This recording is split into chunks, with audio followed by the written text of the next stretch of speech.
we've got the devil to pay, so we're going to scream at a cow. I'm Van Connor. And I'm Becks Perfect, and this is Offscreen, your 7-day guide to everything movies. Boom. Groovy. Welcome to Offscreen, and I am giving kudos to Van there. That is probably the best pre-intro ramble that I've heard you say in a long time. This is your cinematic guide to everything on the big screen, the small screen, and everything in between, and it is our absolute pleasure to take you through the big releases that are going to change your life this week when it comes to your cinematic prowess. So Van, we've got some interesting movies. We've got a big screamer of a movie, excuse the pun there, but we're going to kick off with The Devil Will Pay. But, okay, you've just illustrated a key issue with this film straight off the bat, which I love and adore, and that's the fact that it has the most generic interchangeable title you ever done heard. So first of all, it's The Devil to Pay. It sounds an awful lot like The Devil Will Pay. Easy. And, it's not as easy to say The Devil to Pay. Yeah. And as generic a title as that is, that's not even the original title. The original title was the somehow even more generic sounding Reckoning, which is bonkers to me. Okay, so this is the latest from Ruckus Sky. So Ruckus Sky was the writer on Becky, which we reviewed last year. Do you remember? It had Kevin James as the bad guy, and it was they held the family hostage in the cabin in the woods, and the like. Yeah, I think I remember this. Yeah, she took them out one by one. Kevin James was surprisingly great in it. Remember, we were weirded out by that at the time. So he has now stepped behind the camera as director for this one. And this is something more, I think it's sort of an attempt at a Taylor Sheridan kind of a vibe. What you've got is a struggling farmer's wife in the Appalachian Mountains, which is sort of self-governed in and of themselves, who's been terrorized by the local crime family who are sort of extorting them for energy rates and hire her husband for sort of criminal jobs. And the husband dies on a job and she's left with his debt. And in order to coerce her, the boss of this sort of justified level hick hillbilly kind of crime family, who happens to be a sort of Mama Soprano figure at the same time, but literally the Timothy Oliphant justified kind of a version, takes our struggling farmer's wife's son hostage in order to coerce her to pay this debt. And, well, this leaves her with only a few options, none of them good. Morning, Lemon. Can't this wait till Tully get home? How long you been gone? Dreams can be dangerous. Tully? Can blind a man to his duties. I suppose you're wondering why I summoned you. The debt is paid. I gave him a chance to make it right. Find your husband, return what's mine. Or I'll murder your boy. And I'll bury you alive right next to him. Now, I found this movie a little bit all over the place. It was not the easiest to kind of follow and immerse yourself in a way. There's a lot of moving parts to it. It's a bit sort of hillbilly elegy meets, God, I don't really know, like you say, The Sopranos maybe. It is a little bit like that. And it's just, for me, it didn't really do the business. I can't quite put my finger on why. I think when you think of the Appalachian Trail and the Appalachian Mountains and stuff, there is like this weird mythology and mysticism around it. Of course, which is what kind of they play on a bit, and the lead character kind of goes and meets this weird group of hippies that are living in like the back of vans and tents, and I'm like, why are we here with this? What's going on? There's lots of weird, like I say, the moving parts, and actually, if they'd have just simplified it a little bit more, it would have been a much more engaging film in my book. That's the thing, because I feel like that element you've just described, what you call the hillbillies, the hippies element you just described, for instance, it does exemplify a big problem with the film, which is it does seem to keep taking on aspirations of being other films. Like I said about it wanting to be Taylor Sheridan, and you said at times it wants to be Hillbilly Elegy. It just keeps shifting what it wants to be. And then you have that third act in which it just becomes a straight revenge thriller. And all the way through, the only thing anchoring it down, I think, is the central performance from, I think it's Danielle Deadwyler, who's sort of, she's kind of an unknown on the sort of mainstream, but she's a sort of jobbing, TV guest star actress. So she's quite a decent. She was good. Great performance, and she does hold it all together, but it is taking a sort of a 2-star mishmash and elevating it to a 3.5 on that performance, 3 to 3.5 just on the performance.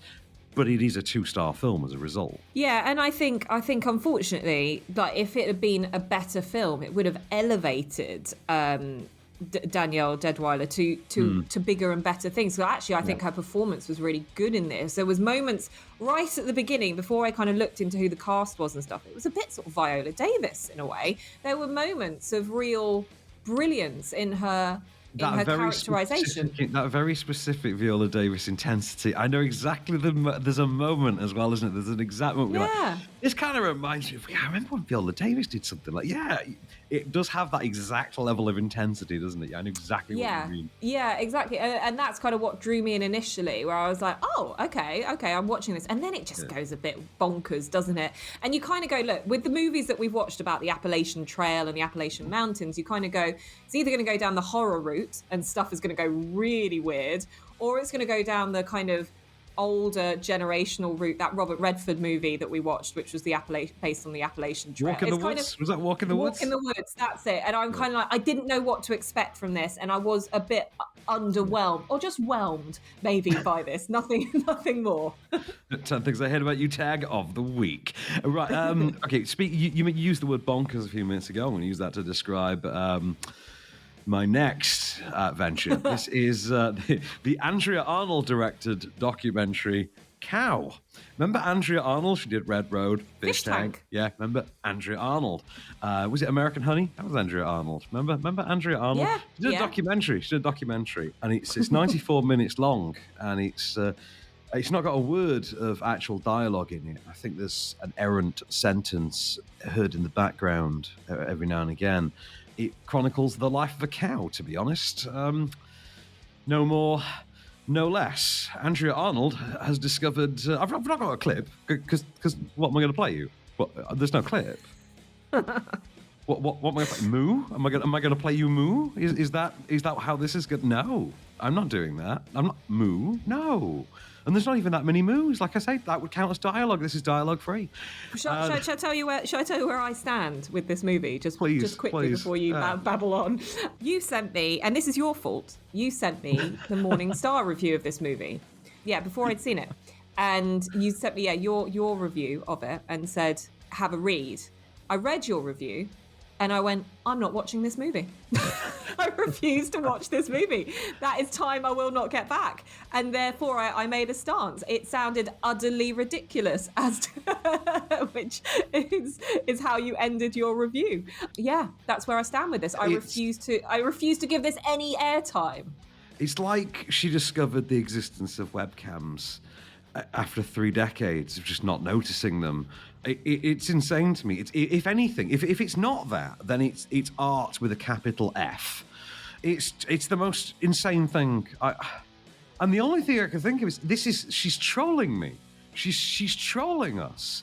And then I looked around, and other critics were giving it 4 stars and declaring it the most whimsical gag of the season. Are you joking? Show of the season. I'm not even kidding. I'm not, and I've had mutual friends of ours try and make impassioned cases to me about how brilliant this is. Maria Duarte, my colleague at the Morning Star, who assigned me that review, okay, because believe me, otherwise I wouldn't have touched it with a 10-foot pole on concept alone. She made the argument that she would recommend it to children, as educational thing.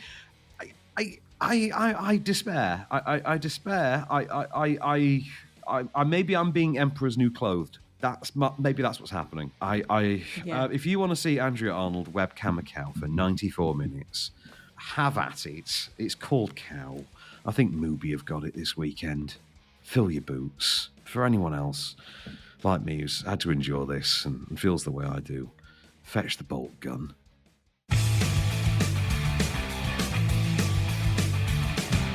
Welcome back to Off Screen. So we're keeping you on the big screen right now with, wow, a screamer, really. Yes, it is the return of Scream. I'm not sure how many years it's been since we saw the last one, and I'm not sure if the last one was any good, but I've heard on the grapevine that this one ain't too bad. Well, that's it. So, new Scream movie. Okay, so, right, Scream feels like a property that's just never been gone because we had the last attempt to revive this a decade ago. So, it was about 2011. So, I think it was when I started reviewing, was when they released Scream 4. And that was the one that had Emma Roberts in it as Neve Campbell's like young cousin. And they sort of tried to create the same format with the new generation as the focus. Now, this is the same kind of an attempt here, but what they're going for instead is something more akin to really, if anything, Star Wars The Force Awakens. So it's an attempt to basically introduce new characters whilst taking the former characters on as supporting characters and mentors. So Neve Campbell, David Arquette and Courtney Cox are all back, but they're back now firmly in the role of sort of the parents of this generation. So you've got a crop of teenagers. I think Melissa Barrera from West Side Story is in there. Jack Quaid, Jack Quaid, who's the lead in The Boys. He's in there as well. And they're a new generation that get involved in another series of Ghostface related slashings. The iconic costume killer in the small California town of Woodsboro. And of course, this one, as Dewey points out, this happens quite often, but this one, because of its ties to their respective legacies, this one seems different. The killer is a part of something in the past. This one just feels different.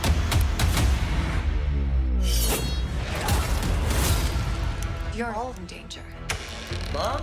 Where? Sydney. I've seen this movie before. Not this movie. You said we were gonna finish this. Go finish it, Sydney. So you mentioned Dewey there. We are seeing some famous old faces come back into the franchise, aren't we? That's right. So Neve Campbell, Courtney Cox and David Arquette, all back. And there are some surprises as well. So there are, like, say, legacy characters from different movies, like surviving ones, obviously. I mean, they're not huge spoilers or anything. Drew Barrymore back. Yeah, they brought Drew Barrymore back. But and there's nods. There's a lot of in-looking. There's a lot of self-mythologizing going on here. It is, of course, meta as standard. It's Scream. It's one of the original meta properties of sort of this era, of this sort of recent era, and it's strange in a sense that the movie opens with a song that samples Miss Jackson by Outkast. Outkast, yeah. By Outkast, yeah. It samples that as if it's an old nostalgic track. And there's a feeling of that all the way through Scream 2021, because they do that ridiculous thing again where they just use the title of the first movie again, like Halloween, because that's not going to confuse the hell out of anyone. And it's I'm just saying, Five Cream was right there. Five Cream was right there, and we'd all have loved it. Are they calling it Scream 2021? Just Scream. It's just Scream. It is just Scream. Okay. That's it. Now, to be honest, with this one, the younger cast aren't that remarkable. They're not especially memorable. The characters are about as well defined as your average Final Destination movie. There is something of an expansion to the Scream mythos, and you do get the impression they could carry this on. That there could be enough to build a slightly more inventive follow-on from. But this does fall victim to the Force Awakens dilemma. The Force Awakens dilemma, the Superman Returns dilemma, the Matrix Resurrections dilemma, the idea that they ultimately have to fall back on, we still need to remake the first movie before we can move on. And there's a lot of that going on. Don't get me wrong, they do something slightly different with it, but it is still to that formula. It is still to that original nuts and bolts. Okay, we have to, tab A has to go into slot B. literal formula. But there are a few asides and a few quirks to it that do make it a little bit more memorable than that. The problem is it's not especially memorable than that. It is, however, the best, in my opinion, of all the Scream sequels. I think I had a good time with it. I did get into it, and there was background nodding and in-referencing and full-on horror nerding that I loved. Here's one you're going to adore, Bex. Okay. At one point, during I think a school party scene, which is like a replication of the third act from the first movie, the house party. They have that house party again, and I think at one point you see a television, and it's got on the television in the background. It's purely a background thing that no one's really going to notice. The episode from the first season of Dawson's Creek, the Halloween-themed episode. And it's only then that I noticed it. I thought, hang on a minute. The showrunner of Dawson's Creek was Kevin Williamson, the writer of the Scream movies. It's all connected. And I had a bit of a nerd out. I love a little Easter egg like that. That is a kind of an Easter egg, isn't it? In its own You've got loads of stuff like that. You've got characters named Loomis and Carpenter. And I mean, Loomis was obviously in the first movie. You've got new characters named Carpenter and things like that. I thought this was great. New characters, younger characters who are talking about how much they prefer more cerebral horror movies like The Babadook and It Follows and Hereditary, and how they like movies that really make them think about the human condition and psychology. Not really any of that slashery stuff from the 80s. That's a bit passé now and a bit misogynist. And the weird part is the movie at times becomes this really fun sort of clash between millennials and Gen Zers, or whatever we're supposed to call members of the Gen Z age range, and it's a wonderful sort of opposing a mishmash. It's a wonderful mashup. I really like it. And the way that it bounces with the movies that it talks about as well, terrific. I thought it did a really good job there. It's the most I've enjoyed, like just sat and enjoyed any of the sequels at all. Yeah. So this is the Shrek Forever After of the Scream series for me. So let me ask you this to round it off. Why should people get off their backsides, go to the cinema, and go and watch this new reincarnation of Scream? Because I do think it's one of the most fun mainstream slasher movies I've seen in recent times. Even if it is a bit to formula, I think it hefts on its 18 rating quite nicely, and it does deliver something of an inventive enough slasher, even if it is just a sort of a version of Star Wars The Force Awakens. And now it's time for a segment we like to call Off-Screen Pays the Bills. Hey, Bex. Hey, Van, what's going on? Ain't nothing going on but the rent. You know how it is.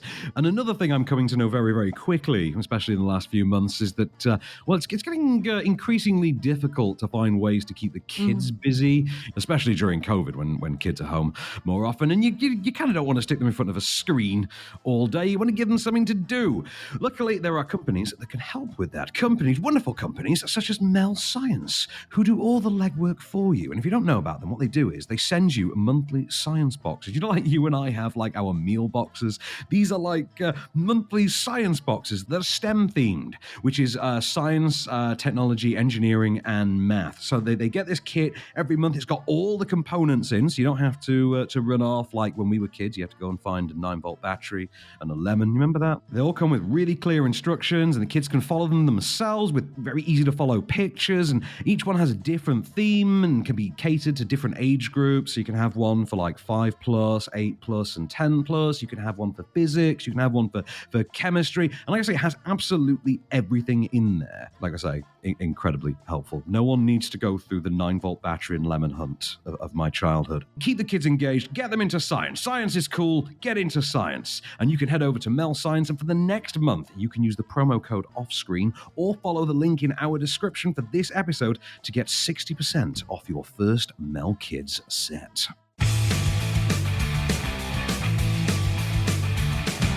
Welcome back to Off Screen. So we're moving you from the big screen down to the small screen, and we have your 7-day guide to everything that you'll want to watch in terms of movies on TV.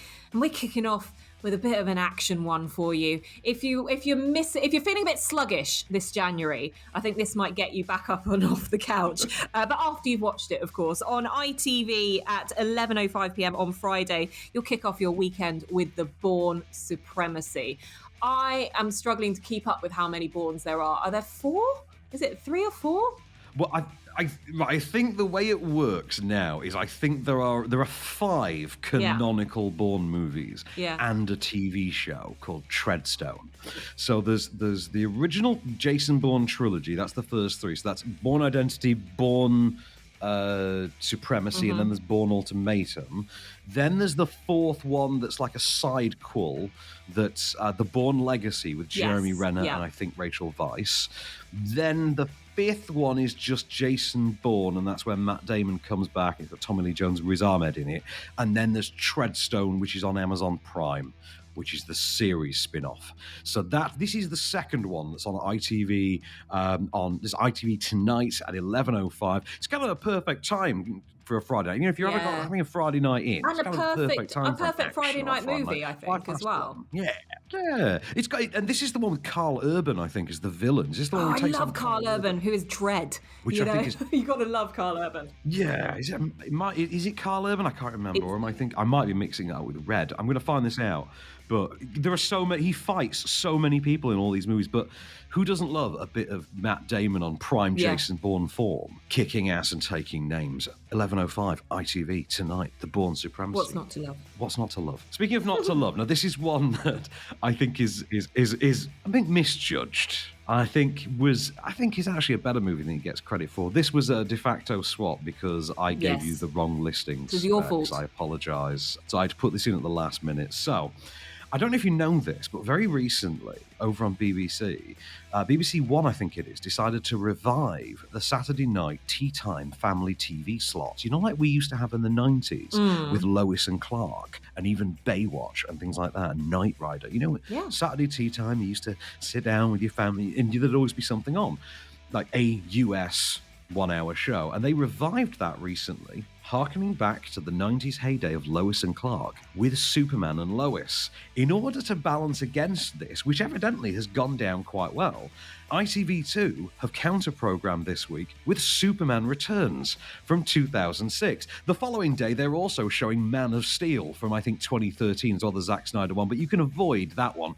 This is a way better movie than Man of Steel. This is the Brandon routh one from 2006. It does feature 2 names that are deeply problematic now. It is directed by Bryan Singer, and its villain Lex Luthor is played by Kevin Spacey. This is the one with Kate Bosworth as Lois Lane, James Marsden as the love interest, her new partner and baby daddy, seemingly, and Perry White is Frank Langella. I really, really love this movie. It does have its weird elements, but it does kind of get into the psychology of the darker side of Superman, but still whilst paying homage to the Richard Donner iconography. Here is Superman peeving in on his ex and her new hubby. That article that you wrote. Why the world doesn't need Superman? No, the other one from years ago, before we met. Well, which article? I wrote dozens about him. I was practically his press agent. I spent the night with Superman.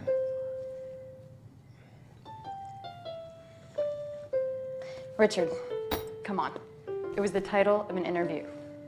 Plus, it was your Uncle Perry's idea. No. I know. It's okay. Richard, it was a long time ago. Were you in love with him? He was Superman. Everyone was in love with him. But were you? Do you know what? I have to say, I'm getting back into Superman at the moment because I am watching that Superman and Lois on iPlayer, the series, and I actually quite enjoy it. I think it's really good, they've got grown-up kids, they've got teenage kids, discovering powers and stuff, and going back to Kansas and things. It's interesting. It definitely captured my attention, so I might revisit this one. I quite like that from the clip. This one's the sequel to Superman 2. Superman 2? This is the sequel to Superman 2. So the idea is that this is like an alternative Superman 3 from the Richard Donner series. So he is meant to be the Richard Donner Superman. And Brandon Routh is an excellent Superman. He really does it well. The contact lenses are quite ridiculous, but it's a shame that he didn't. And he unfortunately took a downward spiral when this didn't work out for him. But he bounced back. Guy's on fine form now, evidently. Anyway, on to Sunday then. What we got, Bex? Of You got course another they do, 90s and it's classic a bit for of me? a debatable one for people, actually. I think some people love this, some people hate it. I'm kind of like, yeah, I quite love this movie. It's Waterworld on Paramount Channel at 6:25 p.m. on Sunday. I always think like this is big sets. This is your big Hollywood 90s movie. You know, Kevin Costner, biggest name at the time. You know, you've got, is it Dennis Hopper's in this as well? You've got massive, yeah, he's Dennis the villain. You've Hopper got is the massive villain, yeah. action stunts. It's like, what would happen if the world was full of water, and how do you survive? You survive on the water, on these weird industrial style world, what is it, like, yeah, raft islands. Raft islands, aren't they? Like island rafts, yeah. Atolls. I think they are actually called but it's atolls. Again, this is about immersing yourself. You can watch this movie and get completely lost in it and forget where you are for a couple of hours, and that's what I love about it. Well, it's emblematic of a heyday at that point around 1995, and we had a lot of very interesting attempts at dystopian, mainstream dystopian sci-fi. And we don't think about this. It's like weirdly not a thing that happens very often. I can remember Mortal Engines tried it a couple of years ago. But think about we have things like Tank Girl and Johnny Mnemonic and Waterworld and stuff like that. And this was the big one. This was the most expensive movie ever at the time because the sets kept getting destroyed by hurricanes. That was the story. Hurricanes kept coming along and destroying all the island sets that they built, which kept driving up the cost of the movie. So it became the most expensive movie of all time until Titanic came along, I think, and took it from them. So you can see the results for yourself. I think they're worthwhile. It's an important movie, if nothing else, just for 90s Hollywood history. Paramount, Sunday, 9:25. On to Monday then, Bex. Superhero Shane remake on Film 4 at 9 p.m. Well, I thought Logan. I couldn't possibly put anything else in on Monday night if Logan is there. I thought you would have my guts for garters. Yeah. It's a banger, in it? It's an absolute banger. This is, like I say, it's a remake of the Western Shane with Wolverine, like older Wolverine. It closes out Hugh Jackman's solo trilogy, ends the character for the franchise. It's a bloody good film. It tugs on the heartstrings. Yeah, I think it's really good, well. and I think Hugh Jackman does an amazing job in it. I think well-deserved kind of like awards accolades that it achieved at the time. A good all-rounder movie, and I think if you're wanting to see his character, like you say, like come to that kind of conclusion, this is the movie to do it with. Oh yeah. So let's go for scale then, because I remember this was my second week of national press shows like in my life, and that was when I saw this movie, and I was very excited for it. It let me down a bit, but it still had some scale, and I actually quite enjoyed elements of it. So Everest is on Great Movies on Tuesday night at 9 p.m. This was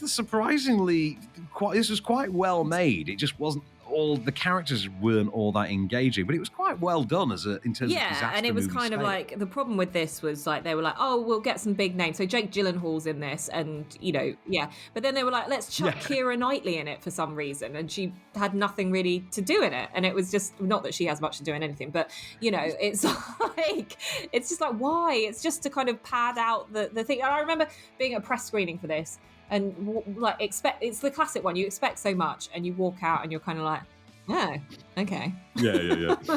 Let's talk about one that defied expectations, because I remember this coming out in the 90s and just dropping with just a sonic boom. So this was like a water cooler thing in its heyday. Yes. Shallow Grave is on Wednesday night, 10:50 on Film 4. This was like one of the early Danny Boyle. This was like setting the ground for then Trainspotting. This is like the rehearsal. This was the rehearsal for Danny Boyle and Ewan McGregor, right? This is the moment that he's like, there's something special about this guy. I'm going to make a really seminal movie with Trainspotting. It's a good thriller as well. It's like a really good thriller. Yeah. Christopher Eccleston's in this as well, isn't he? Christopher Eccleston co-stars. Is he the Mother Superior in Trainspotting as well? I might have got that wrong. But, look, this is the thing that started to put Danny Boyle on the map. This is like, I think this kind of came out around the time that Reservoir Dogs, and we started to get this new sort of cycle of exciting directors. Yeah, it was. Yeah. And that was all happening across in the US, and then over in the UK, suddenly we're hearing there's a new kid on the block, and it's Danny Boyle, and he's going to be doing some great, gritty, British, amazing things. And this is they weren't wrong. The predictions were right, and Shallow Grave was just the start of it. So I love this movie. So you mentioned Reservoir Dogs there, which takes us on nicely to our final pick of the week, taking you all the way up to next Thursday night, 9 p.m. on Great Movies. It is not my favourite of these two movies, actually. I'm one of those people that likes part two better. I actually do think they stuck the landing, but it's part one of... was this the fifth film from Quentin Tarantino, or the fourth film? I can't remember which number this was. Kill Bill Volume 1 on Great Movies, 9 p.m. on Thursday night. Uma Thurman is the bride, out for revenge after being left for dead on her wedding day, taking names off of her revenge list one by one. Here's a clip of her just having taken one of them out, and basically doing it right in front of her daughter. It's not my intention to do this in front of you. For that, I'm sorry. But you can take my word for it.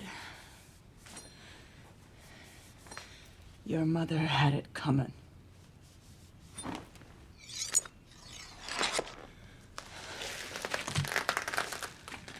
When you grow up, if you still feel raw about it, I'll be waiting. If that doesn't whet your appetite for your Saturday night, your Thursday night, actually, to see you into the following weekend, I don't know what will. One of the greatest movies out there. I'm a bigger fan of Volume 1 than I am Volume 2, so you got both sides of the fence on that. Yeah, more action, more action. I love the action one. So that's it. Great Movies, 9 p.m. That rounds off a fantastic week of movies on TV. So make sure you guys check out and pick some of your favourites. But for now, we'll be back in just a tickle with some movies on the in-between section, which is your DVD, Blu-ray, and streaming. Welcome back for one last ride off screen, and we're going first and foremost down that DVD and Blu-ray aisle. You know, the old shiny discs, be they found virtual or in an actual brick and mortar store. And coming to Shiny Disc this coming Monday, the 17th of January, you can find, this was actually quite delayed, wasn't it? This is the second installment of the reboot called Halloween Trilogy.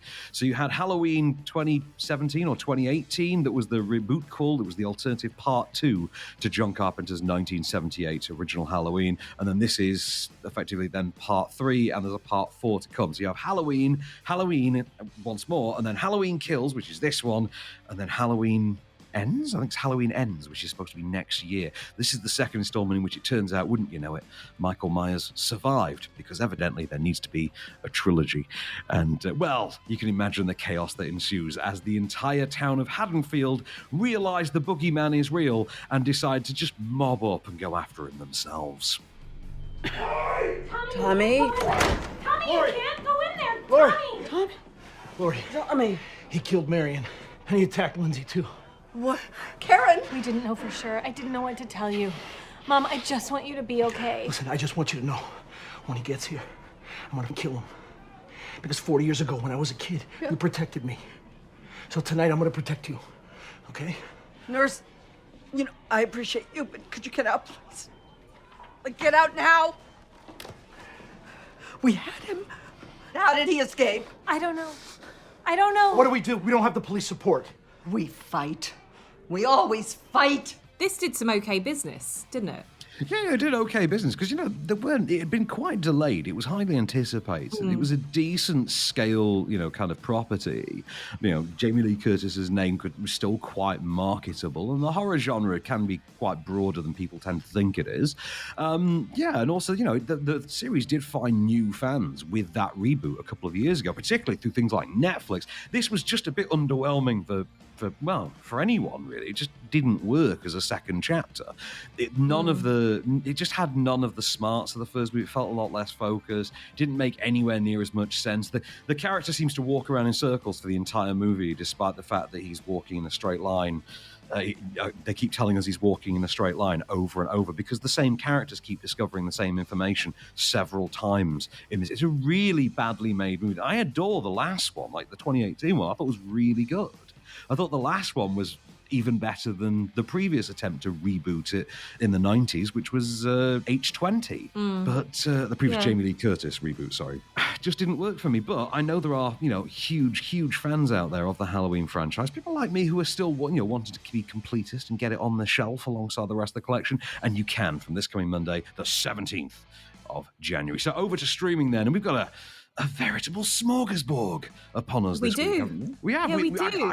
Our cup runneth over, Miss Perfect. Yes. Across multiple platforms as well. So we've got some offerings for you from obviously Netflix, from Prime Video as well, but also Disney Plus. And Disney Plus is where we're kicking off with all of this with Gifted. Now it's written in the same text as Glee, so I'm automatically thinking there's going to be some sort of thing. The logo is the Glee logo. Yeah, the logo is the Glee logo. So this is out on Friday the 14th. This is out today. Yeah. What can you tell us about Gifted, Van? So I think you must have seen Gifted. Gifted was 2017. Chris Evans and McKenna Grace, who of course goes on to become the lead in Ghostbusters Afterlife. This is where she is the genius girl and he is the uncle who's taken her in after her mother's death, and he gets into a custody battle with his mum, with her grandmother. You've not seen this? Octavia Spencer is in there as well. It's a bit of a courtroom drama, a bit of a Goodwill Hunting with a kid, and a bit of an old-fashioned 80s, 90s style weepy. If you've not seen it, Bex, whack this on. Once we've done, from Friday the 14th, even though we are recording this day before, from Friday the 14th, the day this is going out, go on Disney Plus and whack on Gifted with Chris Evans. It's just God. And bring the tissues. Bring the tissues, yeah, and Chris Evans does a lot of sanding of boats, I think, in this. Okay. One of those. One of those. Okay, interesting. One of those weepies. Do you know what I feel like with Chris Evans? Is he doing a little bit of a Ben Affleck trajectory here, where he's kind of doing those, like he's feeling himself out for what kind of roles he's settling into. So Ben Affleck kind of has done roles like this before, and then he's done the big blockbuster roles, and then he's done a bit of indie stuff. It kind of feels like he's doing the same thing, doesn't it? Does, yeah. He seems to know to keep his palette quite broad, I think, to keep his repertoire, as expansive as he can, but still you don't want to get pigeonholed in mainstream. Marvel, do you? Yeah, he still keeps it quite mainstream, though. Good for him. But, right, one that didn't quite catch on with the mainstream, which I think everyone, a huge fan base wanted to, also comes to Disney Plus from today. Master and Commander, The Far Side of the World, starring Russell Crowe and Paul Bettany from 2003. Adaptation of the beloved series of novels. This is it Captain Jack Aubrey, the British sailor, and his trusty crew as they take to the high seas in the name of the British Empire. Did you ever see this one? No, I didn't. But I remember kind of around award season around that time, because obviously as a kid I would, religiously watch all of the award season stuff anyway, being such a fan of movies. There was expectations around this movie, and I don't think it came off even in award season as well as at the box office. So I never really picked this one up because it was like 17th century on a boat, kind of didn't really appeal to me. I don't think I wasn't rushing out to go and watch it. It's really good. It's shockingly good. And do you know what? Especially now, now in this day and age when we all have these much larger screens in our home, the movie actually still plays quite well in scale on larger home TVs as well. And it's on Disney Plus in full HD, so go and enjoy. I think it's worth it. It's good. It's a good one. Especially if you want something on Sunday. If you want something to enjoy on Sunday afternoon that's got some energy but isn't too thrill a minute, does labour and take its time. Russell Crowe, Paul Bettany, Master Commander, The Far Side of the World on Disney+. Yeah. Also on Sunday, speaking of Sunday, Phantom Thread is coming to Netflix. This was Paul Thomas Anderson and Daniel Day-Lewis. This was one of those that the minute it was announced, we knew it was getting rubber stamped for Oscar nominations. Great performances, though. Terrific performances. Yeah, good performances. Just not as not commercially. This is not going to be something that everyone's going to rush to go and watch. It's kind of arty. No, it's not. It's not. But it is worth your time, I suppose, just to kind of see the great Daniel Day-Lewis in his element again. Now, did he get nominated for an Oscar for this? I think he did, but he didn't win. And it was kind of like everyone was expecting to see what he was going to pull out as a result of this. Is he going to be the greatest of all time? Is that how it's going to play out for him? But regardless, it's still a fantastic performance. So that's out on Sunday on Netflix. Moving straight on, but sticking with Netflix on Monday. After We Fell. Is this the weird, like, fan-based? Yeah.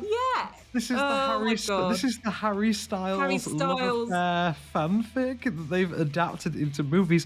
I think this is the third one of these. There is a fourth on the way. It stars, I think, Ray Fiennes' nephew or son. Yes. Hero Fiennes Tiffin. Hero finds Tiffin as he is in this movie. It is just, oh my god, it's just bilge, slush trash romance for like 14-year-old girls.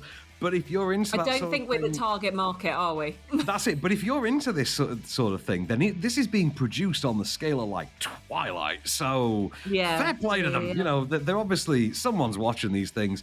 If you're into them, there's a third one on Netflix come Monday. You enjoy it. I think the first was enough for me, quite more than enough for me. I'm intrigued. I'm going to watch these. I'd be interested to see if I have to watch the first one or if I could just pick this one up and watch it. But I am intrigued by this. So After We Fell on Monday, Netflix, check it out. Now, one of Van's favourite movies of all times, one I'm yet to see, and I will do, because he just literally almost berated me for not seeing this. It's on Wednesday on Prime Video. This is Office Space. Why is it one of your favourite movies? Right, this came on on the back of like Beavis and Butthead Do America. So Mike Judge did Beavis and Butthead, then did the movie for that, and then brought out Office Space in I think it was in 1999, but it was advertised in 1998 because the trailer came on the DVD for There's Something About Mary, which was like heavily on rotation. Every kind of house party and things, there was always like a TV in the background, Something About Mary on. And this was Mike Judge doing live action on a feature film scope, and it's brilliant. It's about a group of disenfranchised cubicle office workers in the late 90s who just hate their lives and who stumble upon a scheme to, just amuse themselves by funneling away a few pennies from the company that accidentally spirals out of control. And well, do you know what? I'm going to this is the sort of tone of it. It's just the performances of it and the writing are just incredible. It's such a quotable movie. It's such an iconic movie of the 1990s. If you've never seen it, Bex, oh my God, you're going to adore it. It's a piece of your 90s pop culture that you didn't realize you were missing, like a key part. It's referred to quite often in things like Family Guy. As I say, this is just a snippet of what you're in for. This is Ron Livingston asking his neighbor, construction worker played by Diedrich Bader, what he'd do if he were rich. What would you do if you had $1 million? I'll tell you what I'd do, man. 2 chicks at the same time, man. That's it? You had $1 million, you'd do 2 chicks at the same time? Damn straight. I always wanted to do that, man. And I think if I were a millionaire, I could hook that up, too, because chicks dig dudes with money. Well, not all chicks. Well, the type of chicks that double up on a dude like me do. Good point. So Good Times Ahead, honestly, great movie. 2 chicks at the same time. And I love this movie so much, such a quotable movie. And you'll never look at a red staple the same way. Our final movie, though, Thursday on Netflix. I'm going to single this out only because I know how much difficulty this young actor had finding work after what should have been his big break. And that is Mina Massoud. Do you remember Mina Massoud? From Aladdin. From Aladdin, who actually had the nerve to turn around in an interview and say, look, you think they were offering me roles after I was the star of the Disney movie? Surprisingly not. Gee, I wonder why. Well, now he has a Netflix rom-com. So, do you know what? Let's everyone watch it. Get on it. Let's all put on the royal treatment on Thursday and watch Mina Massoud star as a prince who falls in love with a salon owner. Hence the clever title, A Royal Treatment. What's not to love? I mean, this is a Vanessa Hudgens away from perfection, isn't it? Yes. Is that what I'm thinking? That's a Vanessa Hudgens away from perfection. The slushy, slimy rom-com formula is all there in all its glory. Let's enjoy for Mina Massoud's benefit and show him we'll actually show up. So that's the royal treatment on Thursday on Netflix. And you know what? I think that's a pretty good run for a week. It's a pretty good run. Yeah, absolutely. There's so much choice here for you guys. So if you are looking at the big screen, then obviously you might want to get involved in a bit of a screamer there. There's loads of things that are out for you on the TV as well, just generally on your Freeview, but also loads of new offerings on streaming and DVD and Blu-ray as well. Next week, by the way, is absolutely insane. If COVID doesn't change any of the release patterns at the last minute, because we were meant to have Cyrano this week, which is why we only have 3 movies. But next week, at present time, we're getting the release of Belfast. We're getting Journal for Jordan, Denzel Washington's new drama starring Michael B. Jordan. And we've got Nightmare Alley, the new Guillermo del Toro movie. Also, Memory Box is out as well, which is a new foreign language drama that looks quite compelling. It's going to be a stuffed week next week. Yes, I can't wait. I'm really excited about Belfast. It's starting to pick up a few awards, particularly for the ladies. Katrina Balfe, who you might recognise from Outlander, I think she's picked up a SAG Award nomination. I think that was what it was this week. So, really exciting stuff in that realm. But we will be back, of course, bringing you all of the good stuff that you need to keep on top of when it comes to your movie watching. But for now, I've been Becks Perfect. I've been Van Connor, and we shall return.